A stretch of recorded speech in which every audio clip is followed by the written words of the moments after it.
Bugün barda dütküş. Mekan 5 star. Gacan. Ütköşük. Hani bolon siz bilen gepleşip. Ütköşük. Senim dinle keypine keyip koşup. Ütköşük. Hani bolon siz bilen gepleşip. Ütköşük. Senim dinle keypine keyip koşup. Aydıma oynuya elleri, oynuya billeri. Çağıracak kimleri, keseli dilleri. Yakalı şemleri, kovalı cinleri. Bugün soğucak men cüyümdeki pulları. Keyip beşikten, göğün hoşluktan. Bunlar meni iyip barya çıkan yani aşlıktan. Sen molfa dinci almak için sorayan başlıktan. Men molfa ötküleme gezip öğrenim yaşlıktan. Barını diğer allaş, barını bir alaç. Men gelim kapıyı aç, yok keyim çıkma gaz. Sokulma henir yaş, gerek gel bize baş. Bugün dinci alacak, keyfimiz hem daş.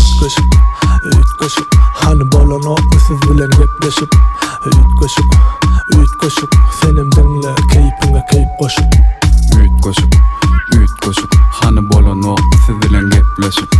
Ütköşük. Senim dinle keypine keyip koşup. Täze aydım, täze sazımay, täze görnüş, täze maşinay, täze model, täze gıylaray, yüreğime düştü şovur zatlaray. Juyme sallım, bugün men epesli, bulur bilen ok, degime gepessin. Men gerekli, mana gerek derekli, bu sözlerim sen kuluğuna meretti. Bize ütköşük zat yazmak deyip yali, bu aydımı dinlemediğim met yali. Bulur yılanıp dur bize mot yali, mene da yok sen mana göre çöp yali. Ütköşük. Hani bolon siz bilen gepleşip.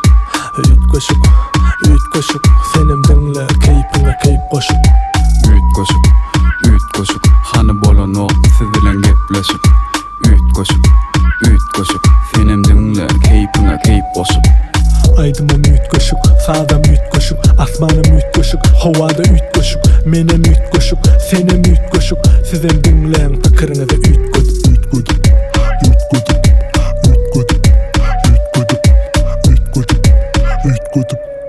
Sizem dinleyen fikirinize ütköşük.